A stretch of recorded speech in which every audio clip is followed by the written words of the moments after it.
This episode of Nurses Saving Nurses is brought to you by the Center for Medical Training. The Center for Medical Training is a modern nurse aid training program that provides an enriched learning environment. The unparalleled teaching methods, flexibility, and efficiency of the program prepares participants for the next step in their healthcare career. For more information, please visit centerformedicaltraining.com. Welcome to the Nurses Saving Nurses podcast, where we discuss nursing innovation, entrepreneurship, and creative problem solving, addressing some of the issues that exist in our healthcare system. We're focused on solutions, not problems. The Nurses Saving Nurses podcast. I'm filling in as host today for Adam Mancarelli and being joined by Ashley Bauer, founder of Center for Medical Training, registered nurse, entrepreneur. Excited to hear about Ashley's journey and some tips and tricks and insights today on our podcast. So welcome, Ashley. Thank you. Yeah. So to get things kicked off, just really want to hear and talk about kind of your overview in your career and as a nurse, and what are some of the experiences you had, and what prompted some career transitions, and just kind of your overall thinking. Okay. Well, I started my journey when I was very young. I had my first son young, and I was in the NICU for a while with him, and I was like, oh, I want to be a NICU nurse. Yeah. I went to school, and during my long-term care clinicals, I fell in love with geriatrics. So I stayed there for a long time. I first started as a CNA there. Then I became an LPN there. Was there for 7 years before I went back to get my RN. And then through that journey, I became a manager, a unit manager, a director of nursing, and a nurse consultant. And that's kind of where I stopped my journey, was as a nurse consultant. And I said, oh man, I'm seeing so much potential in the education world. It was something I felt called to do. And we had started a program where we would hire people and then we would send them through to be a CNA from the outside, like unlicensed pool of applicants.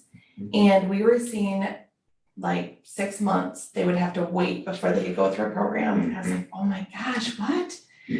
So, and of course, we all know staffing is the number one thing that everybody needs. Yes, it is. And it's hard to find good people. It really is. Yeah. So I said, okay, I want to be a part of the solution. So I am going to start a CNA training company. Yeah. Awesome. Yeah. Awesome. And so Center for Medical Training, how long ago did you get that started? Gosh, I actually got my licensing in August Okay. 2021. Wow. So just a few short years ago, but sounds like busy, getting some classes through. Yes. Yeah. How those early classes gone? What were some of the things you learned through that Good process? Yeah. Oh my gosh. Okay. So when you become a teacher, you think that everybody's going to know if you forget something or if you don't know exactly how things are supposed to go. You're like, oh, okay.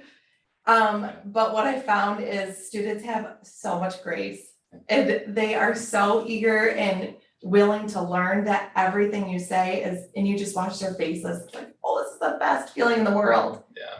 So yeah, those were some things that I had to learn and how to, I managed people for a long time, so that wasn't the hard part. It was really just knowing how to teach different types of people and to connect with them. But yeah, it's been very fun. Yeah, awesome.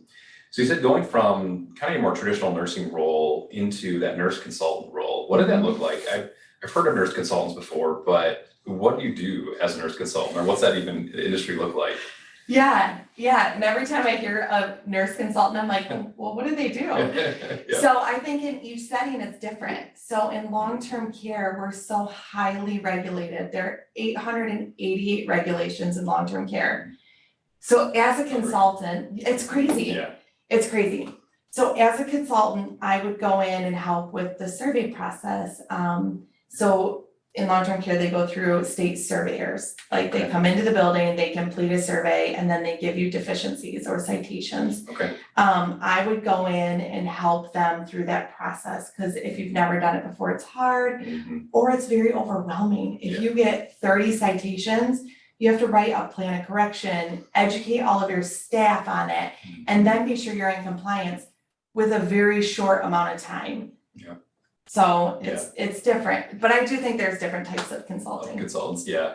So everybody hears the word surveyor and will run the opposite direction. Yes, hide. Yeah, for sure. What were you thinking about too in finding the niche with Center for Medical Training, kind of looking at CNAs? Why target CNAs in that industry of, I would say, the nursing world?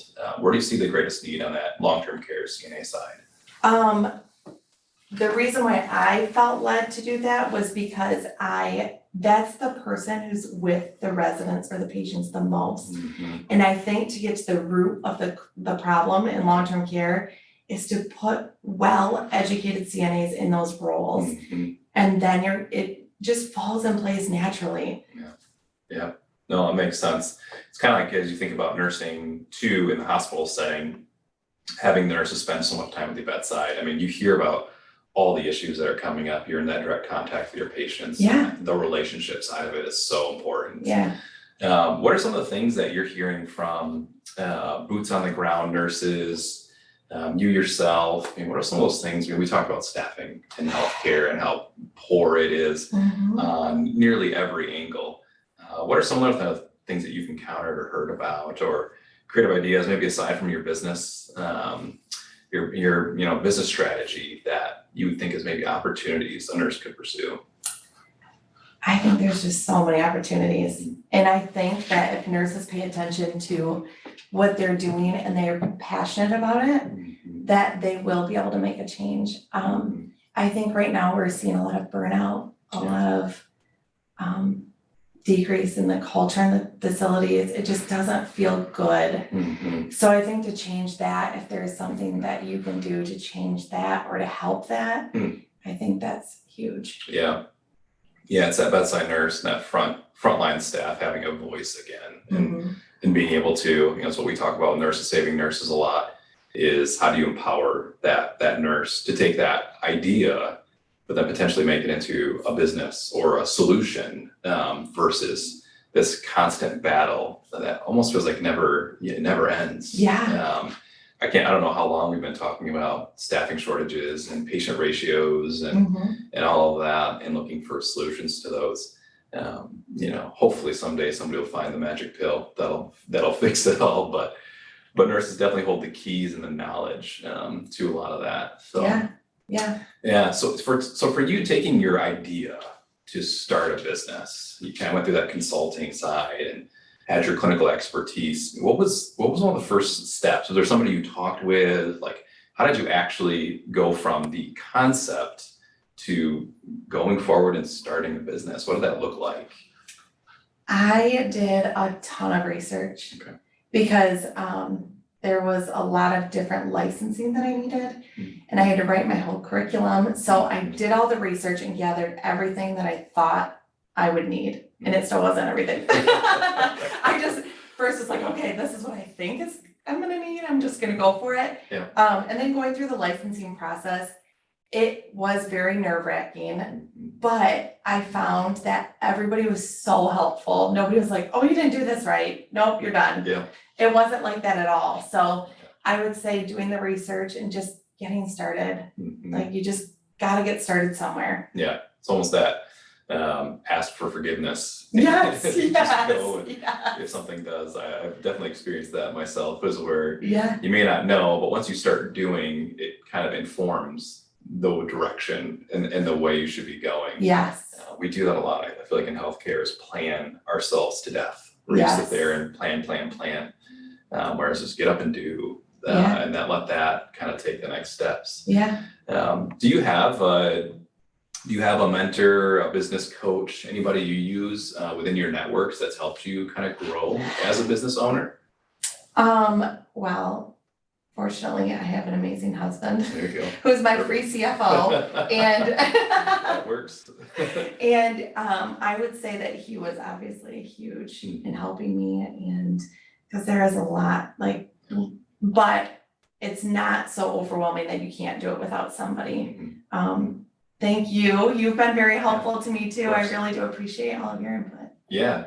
I've always found surrounding yourself with either not necessarily like-minded, but individuals who will continue to push you forward and support you. It's often overlooked as well. My family used me as a clinical provider. You know, they ask me medical questions and stuff, but it's, yeah, who is in those personal networks and then, you know, in your family Yeah, that could help you, you know, either just having a conversation about it or helping you take those next steps to start a business. Yeah. Yeah, no, very, very cool. We were just talking about this before, you know, the podcast, but your office space. So you got a small office, kind of called that home. How did you find a spot? A lot of people like, I'm working out of home. You know, like I don't have a business, doesn't feel official because I'm just in my house. Like, what was that transition into? You're an office, actually, a physical space that's now your business office. Yeah. I did a lot of research. There was, I think it was called loop.net. Okay. Does that sound right? I think loop.net is a real thing. Yeah. Sounds good. Sounds right, yeah. If it isn't, we're gonna make it. Yeah, I went on loop.net and I found a random like person. It was almost like a personal ad. Like, hey, I have office space. And I'm like, oh wow, I'm just gonna check that out. So I reached out and went and toured it, and I fell in love with not only the space, but the person who owns the space is just a really great person and humble, and was like very laid back, like, yeah, do whatever you gotta do. So yeah, it was awesome. It just kind of very cool. Found a place. Very cool. Yeah, until you start looking, again, you could think about and not find anything, but just get out there and look at the available resources. Yes. One of the things I remember using ourselves too was the local Chamber of Commerce space and having, you know, memberships to those business groups that then you can use your shared workspace and kind of call home. I know that's what we did for quite a while as well. And it worked out really, really good to, just to have a place where you're not stuck in your home. Running your business. You get sick of that fast. It definitely gets old. What are some of the things that say, have you feel like you've made any mistakes through the process, or things like, hey, I really wish I would have done that differently at this stage through that business process? A lot of times we learn from mistakes made and keep moving forward, kind of that, do it and then kind of look backwards and reflect. But anything that stands out in your mind with your businesses or even your career where you're like, hey, if I had done this or thought about that, that would have maybe changed things. You know, it's easy to play Monday morning quarterback. I know, look right? Back at things, you're like, I don't know if I would have changed that if I had the chance. But anything that stands out in your mind for business learnings or career learnings that you would say is? I would say probably getting into good software for your invoicing. That is very to kind of manage your own books. Because right now I do feel like my husband is amazing and helps me out a ton with that. Free services for a while, but getting something a little more structured. Agreed. Yeah, there are a lot of good softwares and platforms out there. Sometimes too many. Too many to choose from. Yes, and like the banks want to provide you some. You're like, oh, this is really a lot. When everybody's starting to throw stuff at you, it's hard to figure out what the best one is. So awesome, well, cool. So you're going to be coming, and we'll be at our next Saving Nurses events on the 18th, which is just this week, Wednesday. So excited to have you there. Anything you'd want to tell anybody listening to the podcast to come attend about your services specifically that you'll be talking about at the event? Nothing specific, just I'm out here. If you need any education, if you need any help, I'm more than willing to meet and talk with anybody. Very good. And one last thing too, I love reading. I'm a big fan of books. Any books that you love? Oh my gosh. Anything you say, hey, as an entrepreneur, this speaks to me, or a business owner, as a nurse, or any of that, any book recommendations for our audience? As a nurse and as a nurse leader, my number one was Crucial Conversations. Okay, yeah. I think that is like the hardest. If you can master that, you master the world. Like you are done. As a business person, I would say the 7 Habits of Highly Effective People. That's a good one. Yep, I do like that book a lot. Yes, and it helps you stay focused and grounded and look to the future and not look backwards. So it's good. It's good. Always looking forward, having that positive perspective, kind of that hope Yeah, not dwelling on the past too much. Yeah. So awesome. Well, appreciate Ashley joining us, our Nurse Saving Nurses podcast, thank you. and for coming to the next Nurse Saving Nursing events on the 18th, which is Wednesday. If you haven't RSVP'd yet, please do. It's a little bit too late, but but just come. But you can still come. You can still come. But congratulations on the business, Thank you. and appreciate networking and the continued collaborations that we have as well. I appreciate it. All right, thank you. Thank you for listening to Nurses Saving Nurses. Follow us to hear more exciting content and innovation occurring in the nursing world.